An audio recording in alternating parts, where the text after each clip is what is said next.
Good evening. In 2004, Francis Fukuyama wrote an essay titled, "Transhumanism is the world's most dangerous idea."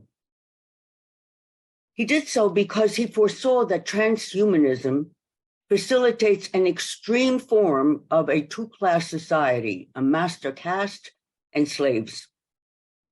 The COVID pandemic provided a sobering glimpse of centralized dictatorship. Overnight, our freedom and all our rights were suspended. We were treated, in fact, like prisoners under lockdown. Humans were assigned a value, essential versus non-essential. That concept of non-essential members of society bears a chilling similarity to the Nazi designation, worthless eaters. As a Holocaust survivor, I've come to believe that my survival was for a purpose. I have a sacred obligation to the victims of the Holocaust to remember and to warn against ominous signs and threats to freedom, which can rapidly descend into genocide. My mission is to try to awaken people to the reality that it is not a virus they need to fear, but rather the demolition of democracy and the overthrow of our God-given human rights and freedom. I realize that many more voices are needed to persuade people that we are once again confronted by a real existential danger from which there will be no escape. So I embarked on a venture that I had never been even considered. I decided to produce a documentary that tackles the forbidden parallels that no other documentary has dared to broach for fear of being vilified, as happened when Bobby Kennedy invoked Anne Frank. At the core of a dictatorship is censorship as a prelude to genocide. In 1821, Heinrich Heine, a 19th century Jewish poet, predicted that where they burn books, they will end up burning human beings. He articulated this prophetic truth in a play about the atrocities and forced conversions of Muslims in 15th century Granada, after the city had been conquered by Ferdinand and Isabella in 1492. The main character, Hassan, is a young Muslim who fled the city before its occupation by the Christian conquerors.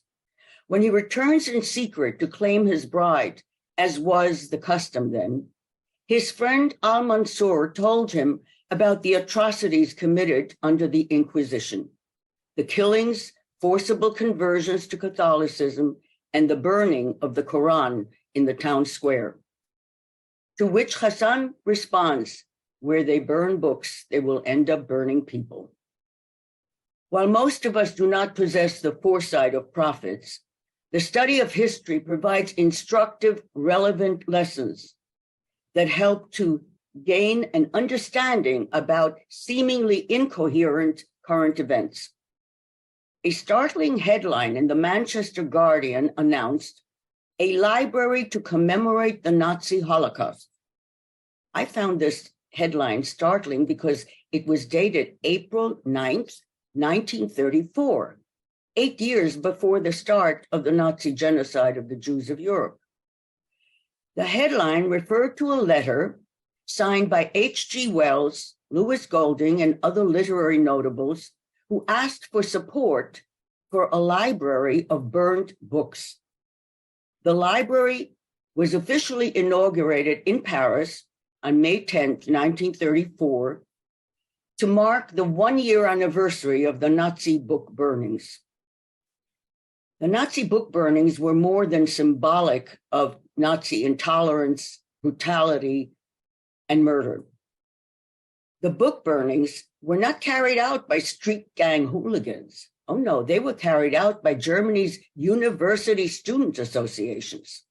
Students created blacklists of works by Jewish and non-Jewish literary and political figures whom they deemed to be un-German. Their ideas did not conform to Nazi ideology. More than 25,000 books were thrown into the flames. These mass public book burnings were presided over by the intellectual Nazi Minister of Propaganda, Dr. Joseph Goebbels. He deemed the authors to be enemies of the German spirit. In the aftermath of the book burnings, the Nazi regime raided bookstores, libraries, publishers' warehouses, and confiscated materials deemed dangerous or un-German.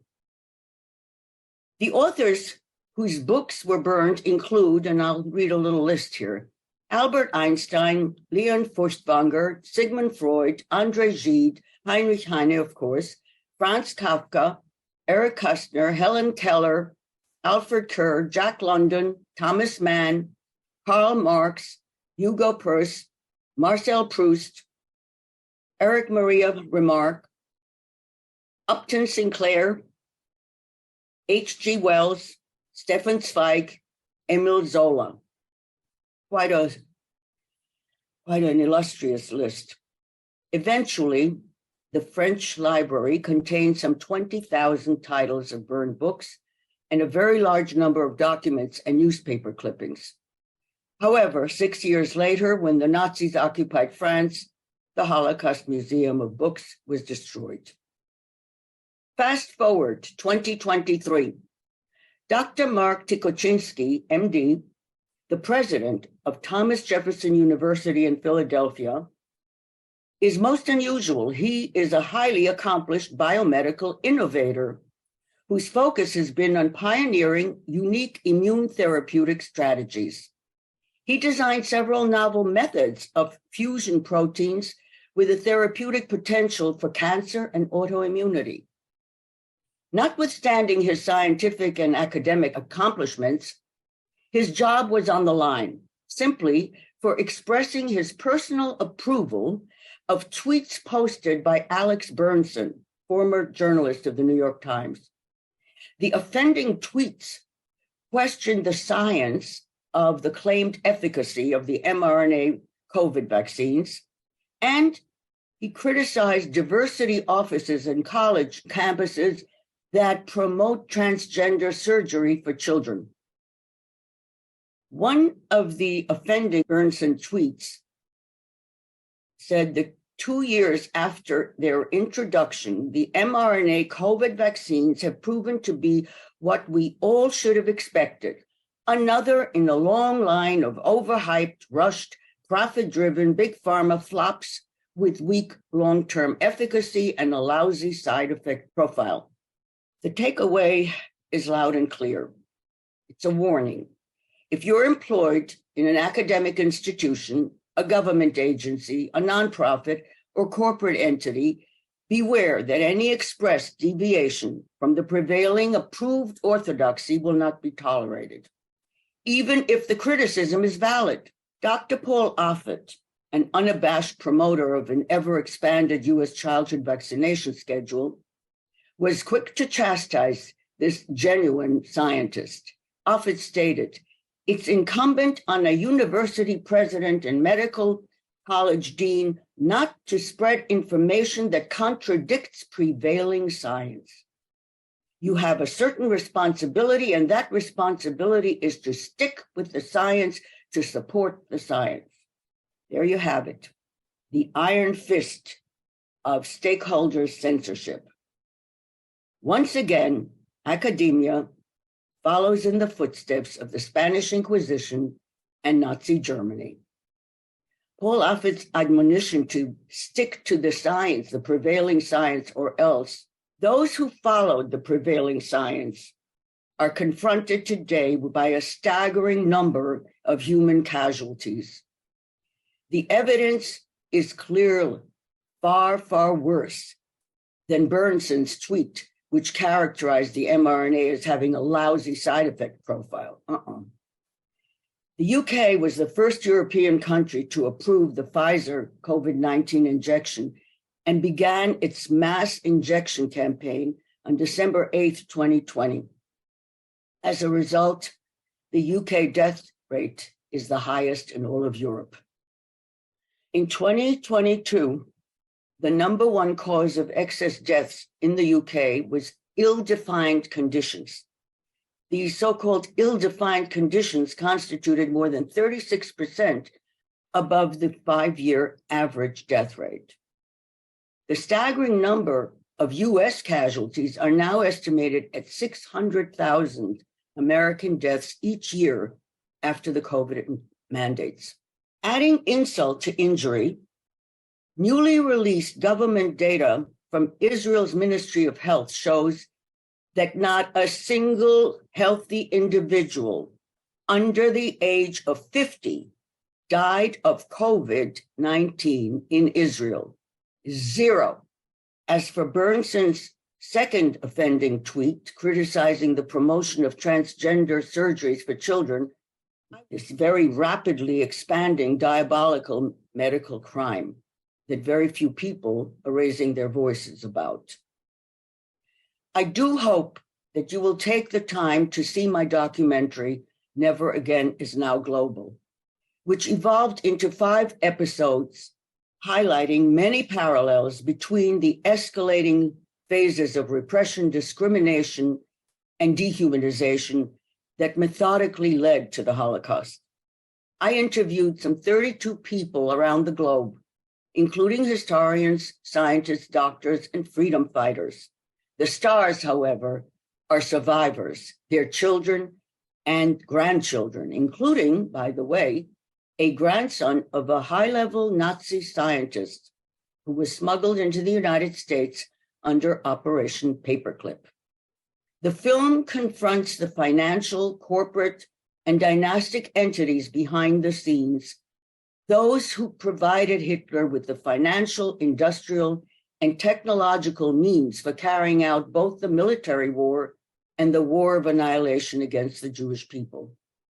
It is clear to me that the failure to prosecute these powerful corporate dynastic scions of industry enabled them to expand their objective, which today is a global Holocaust promoted as the Great Reset or the New World Order. Most importantly, each episode of the film pays tribute to 5 individuals, righteous Gentiles, who did not succumb to fear. These individuals maintained their human empathy, risking their own lives to save their neighbors and often strangers who were deemed Untermenschen, subhuman. Our task today is to preserve our moral values and the sanctity and dignity of the individual human being. Slowly and painfully, advanced societies have realized that simply being human entities, a person is entitled to political and legal equality. In effect, we have drawn a red line around human beings and said they were sacrosanct. Underlying this idea of the equality of rights is the belief that we all possess a human essence that dwarfs manifest differences in skin color, beauty, and even intelligence. The essence and the view that individuals therefore have inherent value is the heart of a livable society. But modifying that essence is the core of the transhumanist project. This is a quote from Francis Fukuyama. We do not need to be biologically modified. We must prevent the global cabal from succeeding in their objective. We do not need any centralized World Health Organization. We do not need a centralized World Bank or Federal Reserve System. We do not need centralized government to dictate one world government. Let 100 flowers bloom and 100 schools of thought flourish. Thank you very much.